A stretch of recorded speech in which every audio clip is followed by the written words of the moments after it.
Well, this is a controversial one. The government is now pushing a crackdown, as it's reported, on £5 billion worth of benefits payments.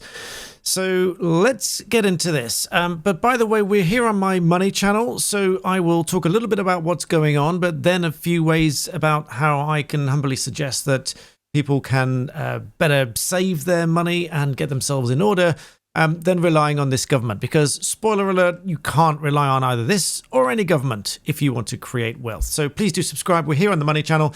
Let's get into it. So this report here from Sky News, the government unveils a benefit crackdown designed to save £5 billion.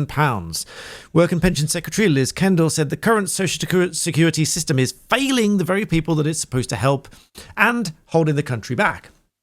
So the suggestion here is that it's actually holding people back that should be getting back into work, that are instead on these benefits and trapped in some kind of benefit cycle, because many of them are claiming up to £10,000 for things such as, if we take a look this here, people that have acne, constipation and abused alcohol and drugs are somehow claiming £10,000 a year in disability benefits. They say that they're about to announce an overhaul that will allow fewer people to qualify for benefits and force those who do to undergo more frequent assessments. All of this because they look at real terms of what the personal independence payments are likely to be by the end of the decade, from 15 billion before the pandemic to 37 billion in real terms by the end of this decade.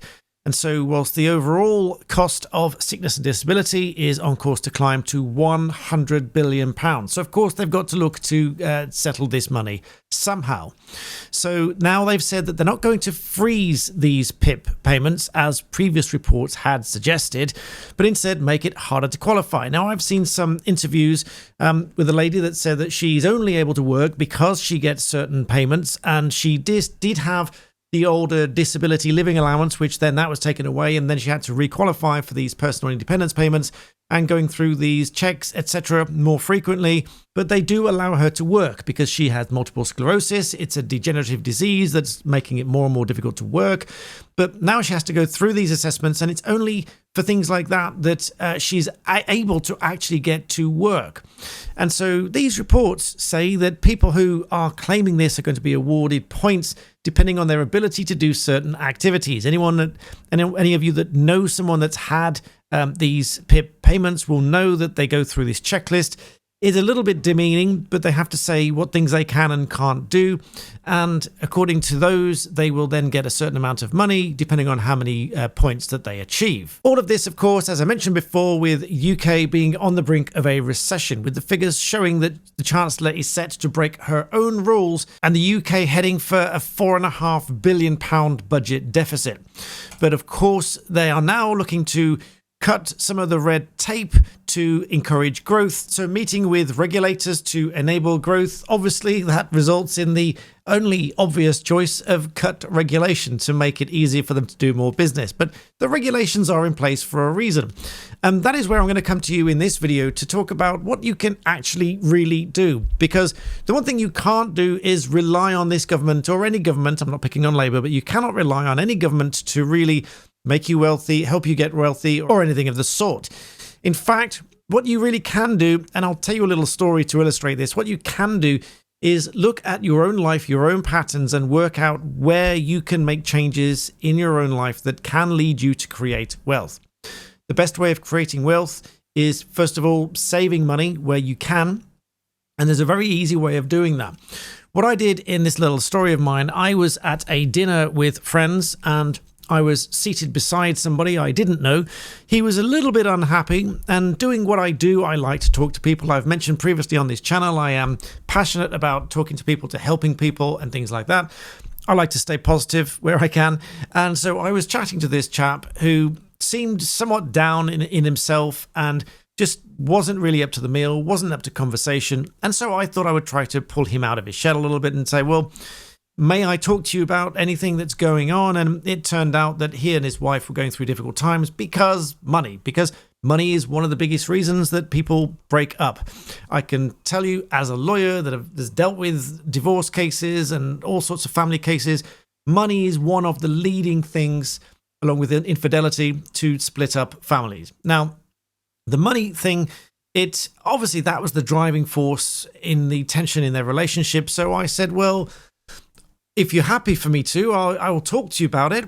You'll probably never see me again. Hopefully this might help you. And, if you don't like what I say, then that's absolutely fine. And we can go our separate ways. He said, no, absolutely. He was really open to it, which surprised me. He said he's absolutely open to it. So I said, fine, well, let's have a chat. And so here's where you can really do this yourselves. I asked him what his weekly routine looked like. Did he work? Where did he work? What was he doing? Right from what time he got up in the morning, where he went, what he did, what he ate for breakfast, what he ate for lunch, what he ate for dinner, what they bought, where they went, what they did for entertainment, and so on and so forth. And we built this map, this life map plan of what he did on a daily basis, a weekly basis, a monthly basis. And I put it like that because they are different things, they are different patterns, and you can pull out different bits of information and really garner the truth of what's going on there. A little bit like taking your car to the garage and giving it to them and say, take it apart and find out what's going on. And so you can do this with your life. And I promise you this will work. The long story short is we managed to save him almost £400 a month, which allowed him to sort out the problem that he had because he had trouble paying his mortgage. And so it was very difficult for him. But we managed to do that. Now, there's two ways we managed to do that. One is I gave him access to a spreadsheet, which we still use to this day. I will link it below. It's on my blackbeltbarrister.com website. I think you have to sign in. You don't have to pay anything to access this. I think you can just sign in, register, log in and find it. It's on the /pages/downloads page, and the spreadsheet's on there. You use that and you go through this process that I was talking to this guy about. So you go through daily, weekly, and monthly, your regular patterns, because I firmly believe that every aspect of your current state is a reflection of what has happened before. It's not necessarily an indication of what will happen in the future because you can change things. Now, there are two things that get you where you are now. I call them patterns and triggers. Now, this is what I call it. It's what I've just come to call it through all of the research and all of the reading and everything else and the practice of doing things, running businesses that we've always done. These are what I call them. They may be called other things elsewhere, and it might be broadly the same thing, but I call it patterns and triggers. Triggers I'll deal with first because they are easier. Triggers are a life event. You may have a family member pass away and leave you an inheritance, be that a house, be that possessions, money, etc. You have to deal with it, and that may or may not put you in a better position. Sometimes it puts you in a very difficult position. You have to deal with a property, and it's something that you didn't want to have to deal with. I know people that have had to deal with a property. They really didn't want to have to deal with it, but they have to deal with it. And others, they might be pleased because it gives them a property, it's got value, or they are given a bank account or investment accounts, and they have value in them, etc. Now, those are triggers. Now, obviously, a family member passing away is a negative trigger in a sense that you lose somebody, but could be a positive one in that they leave you an inheritance. Another trigger could be a positive or a negative life event, and they can have a severe impact on where you are right now. The patterns is the more interesting one because these are the ones that can sneak up around you and they can build things up and you really don't know. So I'll throw some examples at you. I don't script my videos, so I will be a little bit all over the place. That's just how I work. That's how I get these things across. But one thing can be subscriptions. You look at the subscriptions that you pay on a regular basis, and this really does take the diligence to look those up. If you're in a position of trying to get out of debt, cut out as many of these subscriptions as you possibly can. The next is regular payments. So to whom are you paying these regular payments? For example, what things do you pay that you could do yourself? Not that you want to do yourself, but you could do yourself. Gardening, window cleaning, car cleaning, what these regular payments that you do that you could do yourself. Other things in your patterns, the patterns of your daily lives. This chap, to use this story as the example, he would buy coffee and breakfast every morning. He would buy sandwiches and like a meal deal every lunchtime. And then, of course, for most evening meals, not every evening meal, but for most, they would do the regular supermarket shopping and they would cook at home.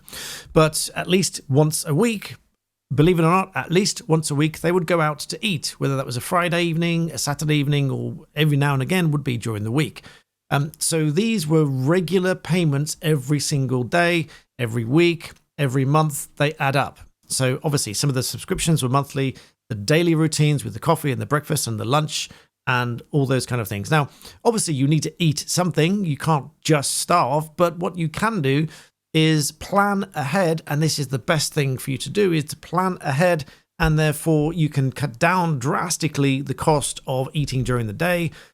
Or if you feel that you want to lose some weight, perhaps you can do intermittent fasting, which is perfectly healthy. It's perfectly safe. And depending on your medical condition, of course, see a doctor if necessary. But intermittent fasting will get you through most of the day until you get home to eat at a much reduced cost. So you can build these things up. You can eliminate certain patterns that are costing you money. You can exclude certain things that are regular payments that you don't need to pay. And with this chap, we got just shy of £400 a month just doing these few things. So actually, regardless of whether you're in work or you're possibly looking at losing benefits or these kind of things, you can apply this exercise. In fact, even if you are doing very well, but you're trying to get rid of that last bit of debt or that last credit card and you just can't get ahead, do this exercise, because I promise you, all of you will be able to find some money, even if it's £50. But £50 a month is £50 that you could be getting rid of debt or investing somewhere else. So these are the patterns and these are the triggers that everybody can look at. The spreadsheet is in the description below. I've done a long video going through, and you have to be brutally honest with every penny and every pound that you're spending everywhere. And it will give you a blueprint of your life, of where you are right now. And that tells you the result of everything that's happened before. It's not necessarily everything that's going to happen hereafter. If you make a conscious decision that you're going to change things moving forward, you can absolutely do that, and you can absolutely make these things happen. So I hope that's been some words of encouragement to you on the back of what is quite devastating news that's going on in the country, but hopefully it helps. Please do subscribe to the channel. We're here on my money channel. Check out the spreadsheet below. Be honest with yourselves. Be honest with me in the comments. And I look forward to talking to you again, as long as you keep coming back and subscribe. Thanks for watching.